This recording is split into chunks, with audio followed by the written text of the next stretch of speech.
नारायण नारायण नारायण नारायण। श्रीमद् भागवत तृतीय स्कंद अथ षष्ठोऽध्यायः। छठा अध्याय। विराट शरीर की उत्पत्ति। मैत्रेय जी ऋषि ने कहा, सर्वशक्तिमान भगवान ने जब देखा कि आपस में संगठित न होने के कारण ये मेरी महत तत्व आदि शक्तियां विश्व रचना के कार्य में असमर्थ हो रही हैं, तब वे काल शक्ति को स्वीकार करके एक साथ ही महत तत्व, अहंकार, पंचभूत, पंच तन मात्रा और मन सहित 11 इंद्रियां, इन 23 तत्वों के समुदाय में प्रविष्ट हो गए।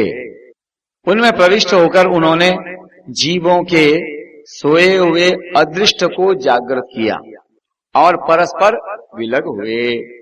उस तत्व समूह को अपनी क्रिया शक्ति के द्वारा आपस में मिला दिया।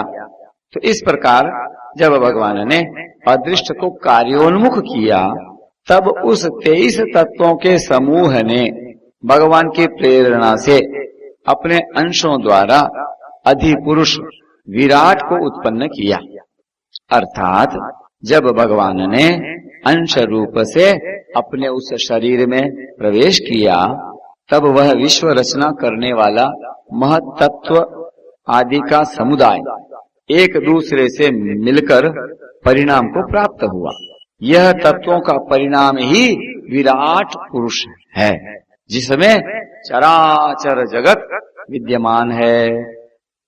जल के भीतर जो अंड रूप आश्रय स्थान था, उस समय वह हिरण्यमय विराट पुरुष संपूर्ण जीवों को साथ लेकर 1000 दिव्य वर्षों तक रहा।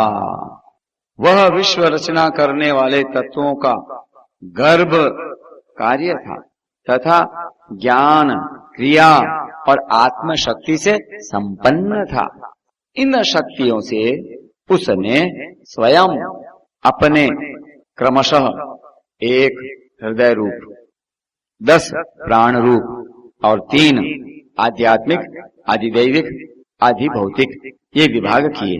यह विराट पुरुष ही प्रथम जीव होने के कारण समस्त जीवों का आत्मा, जीव रूप होने के कारण परमात्मा का अंश और प्रथम अभिव्यक्ति होने के कारण भगवान का आदि अवतार है। यह संपूर्ण भूत समुदाय इसी में प्रकाशित होता है। यह अध्यात्म, अधिभूत और अधिदैव रूप से 3 प्रकार का, प्राण रूप से 10 प्रकार का और हृदय रूप से 1 प्रकार का है। 10 इंद्रियों सहित मन अध्यात्म है। इंद्रियों के विषय अधिभूत हैं। इंद्रियाधिष्ठाता देव अधिदैव हैं तथा प्राण, अपान, उदान, समान, व्यान, नाग, कूर्म, कृकल, देवदत्त और धनंजय ये 10 प्राण हैं। फिर विश्व की रचना करने वाले महत तत्व आदि के अधिपति श्री भगवान उनकी प्रार्थना को स्मरण कर उनकी वृत्तियों को जगाने के लिए अपने चेतन रूप तेज से उस विराट पुरुष को प्रकाशित किया, उसे जगाया। उसके जागृत होते ही देवताओं के लिए कितने स्थान प्रकट हुए, यह मैं बतलाता हूँ, सुनो। विराट पुरुष के पहले मुख प्रकट हुआ। उस समय लोकपाल अग्नि अपने अंश वागींद्रिय के समेत प्रविष्ट हो गया, जिससे ये जीव बोलता है। फिर विराट पुरुष के तालु उत्पन्न हुआ। उसमें लोकपाल वरुण अपने अंश रसनेन्द्रिय के स्थित हुआ, जिससे जीव रस ग्रहण करता है। इसके पश्चात उस विराट पुरुष के नथुने प्रकट हुए। उनमें दोनों अश्विनी कुमार अपने अंश घ्राणेन्द्रिय के सहित प्रविष्ट हुए, जिनसे जीव गंध ग्रहण करता है। इसी प्रकार जब उस विराट देह में आंखें प्रकट हुई, तब उनमें अपने अंश नेत्रेंद्रिय के सहित लोकपति सूर्य ने प्रवेश किया। जिस नेत्रेंद्रिय से पुरुष को विविध रूपों का ज्ञान होता है। फिर उस विराट विग्रह में त्वचा उत्पन्न हुई, उसमें अपने अंश त्वग इंद्रिय के सहित वायु स्थित हुआ। जिस त्वग इंद्रिय से जीव स्पर्श का अनुभव करता है। जब इसके कर्ण क्षेत्र प्रकट हुए तब उनमें अपने अंश श्रवणेन्द्रिय के सहित दिशाओं ने प्रवेश किया। जिस श्रवणेन्द्रिय से जीव को शब्द का ज्ञान होता है। फिर विराट शरीर में चर्म उत्पन्न हुआ, उसमें अपने अंश रोमों के सहित औषधियां स्थित हुई। जिन रोमों से जीव ये खुजली आदि का अनुभव करता है। अब उसके लिंग उत्पन्न हुआ। अपने इस आश्रय में प्रजापति ने अपने अंश वीर्य के सहित प्रवेश किया, जिससे जीव आनंद का अनुभव करता है। फिर विराट पुरुष के गुदा प्रकट हुई, उसमें लोकपाल मित्र ने अपने अंश वायु इंद्रिय के सहित प्रवेश किया। इससे जीव मल त्याग करता है। इसके पश्चात उसके हाथ प्रकट हुए, उनमें अपनी ग्रहण त्याग रूपा शक्ति के सहित देवराज इंद्र ने प्रवेश किया। इस शक्ति से जीव अपनी जीविका प्राप्त करता है। जब इसके चरण उत्पन्न हुए तब उनमें अपनी शक्ति गति के सहित लोकेश्वर विष्णु ने प्रवेश किया। इस गति शक्ति द्वारा जीव अपने गंतव्य स्थान पर पहुंचता है।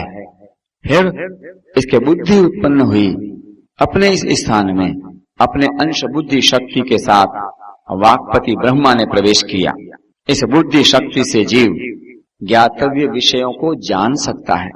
फिर इसमें हृदय प्रकट हुआ, उसमें अपने अंश मन के सहित चंद्रमा स्थित हुआ। इस मन शक्ति के द्वारा जीव संकल्प विकल्प आदि रूप विकारों को प्राप्त होता है। तत्पश्चात विराट पुरुष में अहंकार उत्पन्न हुआ।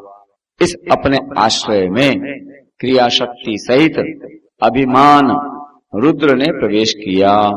इससे जीव अपने कर्तव्य को स्वीकार करता है। अब इसमें चित्त प्रकट हुआ, उस समय चित्त शक्ति के सहित महतत्व ब्रह्मा स्थित हुआ। इस चित्त शक्ति से जीव विज्ञान चेतना को उपलब्ध करता है। इस विराट पुरुष के सिर से स्वर्गलोक, पैरों से पृथ्वी और नाभि से अंतरिक्ष आकाश उत्पन्न हुआ। इनमें क्रमशः सत्व, रज और तम, इन तीन गुणों के परिणाम स्वरूप देवता, मनुष्य और प्रेत आदि देखे जाते हैं। इनमें देवता लोग सत्वगुण की अधिकता के कारण स्वर्गलोक में, मनुष्य और उनके उपयोगी गौ आदि जीव रजोगुण की प्रधानता के कारण पृथ्वी में, तथा तमोगुणी स्वभाव वाले होने से रुद्र के पार्षद गण भूत प्रेत आदि दोनों के बीच में स्थित भगवान के नाभि स्थानीय अंतरिक्ष लोक में रहते हैं। विदुर जी, वेद और ब्राह्मण भगवान के मुख से प्रकट हुए। मुख से प्रकट होने के कारण ही ब्राह्मण सब वर्णों में श्रेष्ठ और सबका गुरु है। उनकी भुजाओं से क्षत्रिय वृत्ति और उसका अवलंबन करने वाला क्षत्रिय वर्ण उत्पन्न हुआ, जो विराट भगवान का अंश होने के कारण जन्म लेकर सब वर्णों की चोर आदि के उपद्रवों से रक्षा करता है। भगवान की दोनों जांघों से सब लोगों का निर्वाह करने वाली वैश्य वृत्ति उत्पन्न हुई और उन्हीं से वैश्य वर्ण का भी प्रादुर्भाव हुआ। यह वर्ण अपनी वृत्ति से सब जीवों की जीविका चलाता है। फिर सब धर्मों की सिद्धि के लिए भगवान के चरणों से सेवा वृत्ति प्रकट हुई और उन्हीं से पहले पहल उस वृत्ति का अधिकारी शूद्र वर्ण भी प्रकट हुआ, जिसकी वृत्ति से ही श्री हरि प्रसन्न हो जाते हैं। सब धर्म की सिद्धि का मूल सेवा है। सेवा किए बिना कोई भी धर्म सिद्ध नहीं होता। अतः सब धर्मों की मूलभूता सेवा ही जिसका धर्म है, वह शूद्र सब वर्णों में महान है।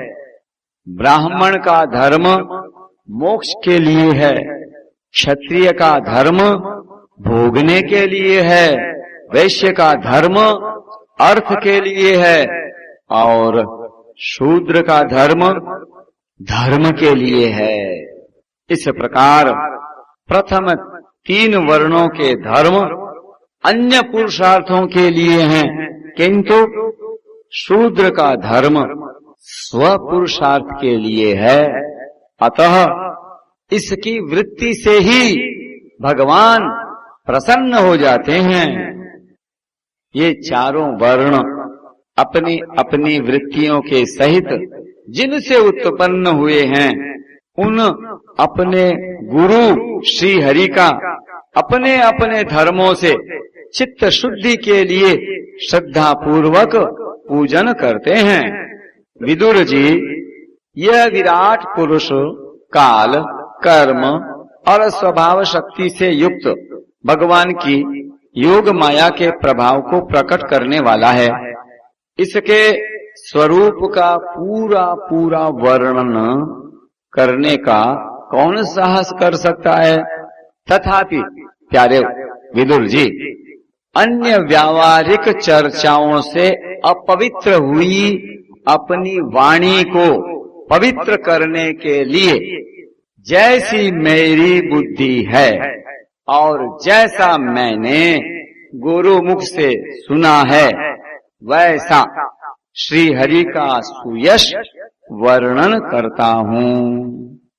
महापुरुषों का मत है कि पुण्य श्लोक शिरोमणि श्री हरि के गुणों का गान करना ही मनुष्यों की वाणी का तथा विद्वानों के मुख से भगवत कथामृत का पान करना ही उनके कानों का सबसे बड़ा लाभ है।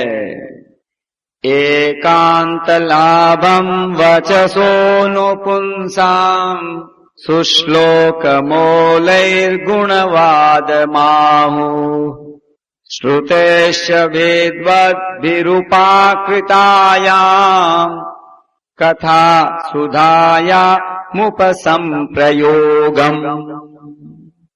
वत्स, हम ही नहीं, आदि कवि श्री ब्रह्मा जी ने 1000 दिव्य वर्षों तक अपनी योग परिपक्व बुद्धि से विचार किया, तो भी क्या वे भगवान की अमित महिमा का पार पा सके। अतः भगवान की माया बड़े बड़े मायावियों को भी मोहित कर देने वाली है। उसकी चक्कर में डालने वाली चाल अनंत है। अतएव स्वयं भगवान भी उसकी था नहीं लगा सकते, फिर दूसरों की तो बात ही क्या है। जय हो। मायापति भगवान की जय। जहां न पहुंचकर मन के सहित वाणी भी लौट आती है, तथा जिनका पार पाने में अहंकार के अभिमानी रुद्र तथा अन्य इंद्रियाधिष्ठाता देवता भी समर्थ नहीं हैं, उन श्री भगवान को हम नमस्कार करते हैं। बोलिए भक्त वत्सल भगवान की जय। नारायण नारायण नारायण नारायण।